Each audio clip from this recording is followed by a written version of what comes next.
Does anyone have any tuba jokes they want to tell? It's funny, we were downstairs with the Orchids playing, jamming a little bit beforehand, and one of the kids walked up to me and said, "Mr. Dan," that's what they call me, Mr. Dan, said, you look nervous." I said, "Yeah, I'm a little nervous today." And the kid goes, "Well, I would be nervous too if I was the opening act for us." The story of the Baltimore Symphony Orchestra's education and social initiative called Orchids starts well before what you're about to see on the stage. It starts before the 120,000 people that the Orchids played for last year. It starts before performances with Renee Fleming, playing for 30,000 people with Roger Waters doing The Wall at the Verizon Center.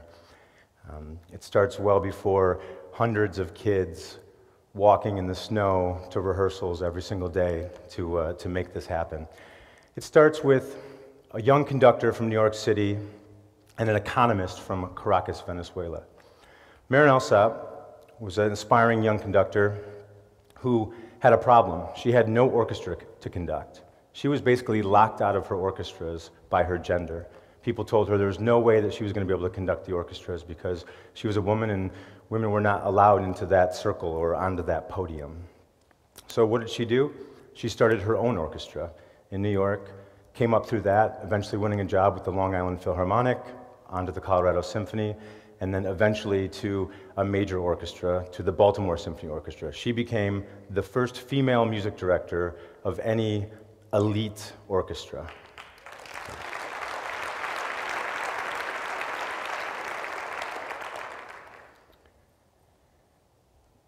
We've actually had a problem with this because now in Baltimore, our little kids are out in West Baltimore and East Baltimore, and they say things like, the girls will say, "Well, it's cool that you want to be a conductor," to one of the little boys, but they say, "Well, you're not going to be a conductor because only women are conductors." So I really like that. The second part of this story is this economist, Jose Antonio Abreu from Caracas, Venezuela. He had a very similar problem to Marin Alsop. He was an inspiring conductor, but he was locked out of the Venezuelan orchestras by a cultural elitism that existed in Venezuela at the time, where it was only seen fit for Americans and Europeans to be interpreting the works of Brahms and Beethoven and Mozart. So what did he do? You can probably guess. He started his own orchestra. He started an orchestra with 7 people in a parking garage in Caracas. And this grew and grew and grew. Now there are over 400,000 students and professionals playing music and studying music in Venezuela.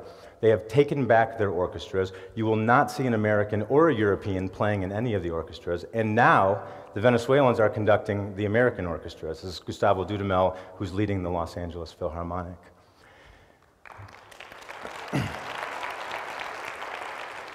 Abreu's program that he started in Venezuela is called El Sistema, and Orchids is based on the El Sistema program. I think there's something that the two of those people, Abreu and Marin Alsop, have in common, and that is that they are motivated by the word can't. When you say can't to Marin Alsop, she gets this look in her eyes, and it becomes immediately, well, then I'm just going to go ahead and do that. And that is certainly the philosophy that we've lived by in the Orchids program. You know, there's so much can't in our lives and so much can't in this world that you know, we can get bogged down by that, and it can become very, very paralyzing. And we take the inspiration of both of those people when we started the Orchids program. The Venezuelans have a theme for this, and they call it tocar y luchar. Tocar y luchar, and that is to play and to fight. I want to talk to you very briefly about the tocar and luchar of Orchids. We started the Orchids program in 2007. And we had it all nicely planned out. We had our rubrics and our kind of a curriculum and our requirements for being in the program and all these kind of things.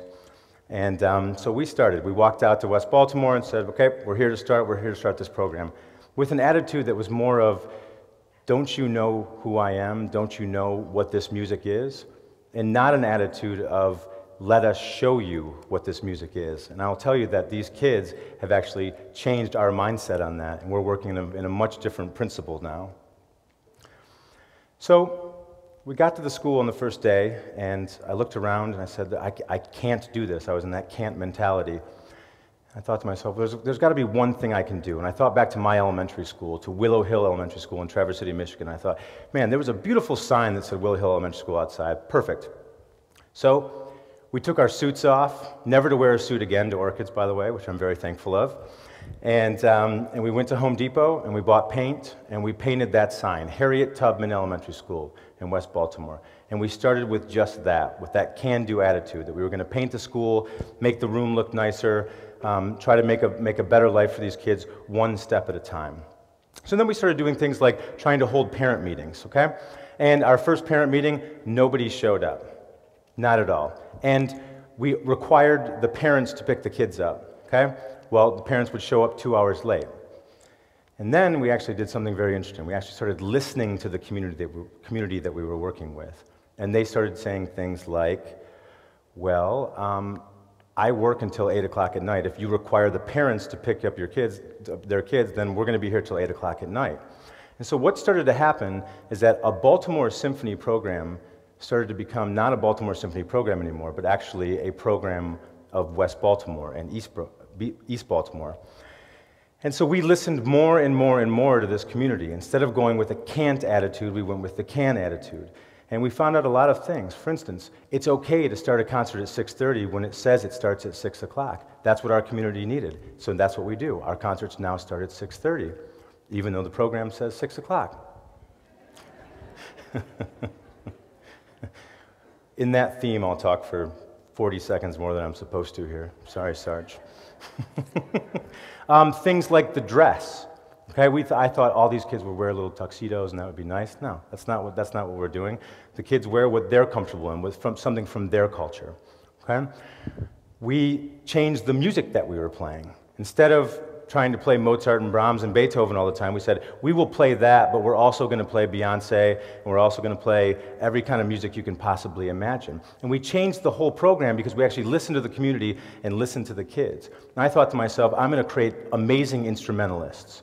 They're going to study the tuba, God forbid the tuba, something else actually. These kids are going to study and they're going to be the best instrumentalists. And what I found out actually was that what the community wanted and what they were pushing us to do is become the best musicians possible.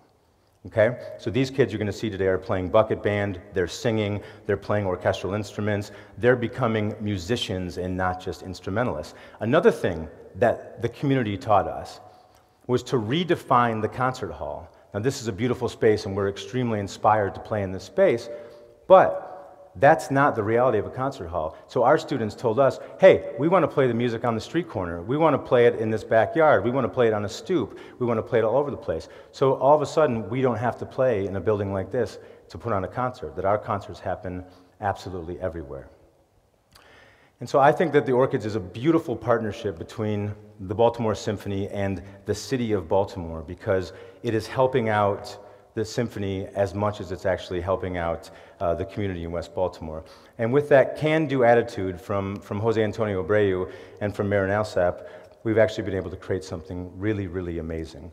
I'm looking at all this. This is the orchestra down here. I'm very excited about it.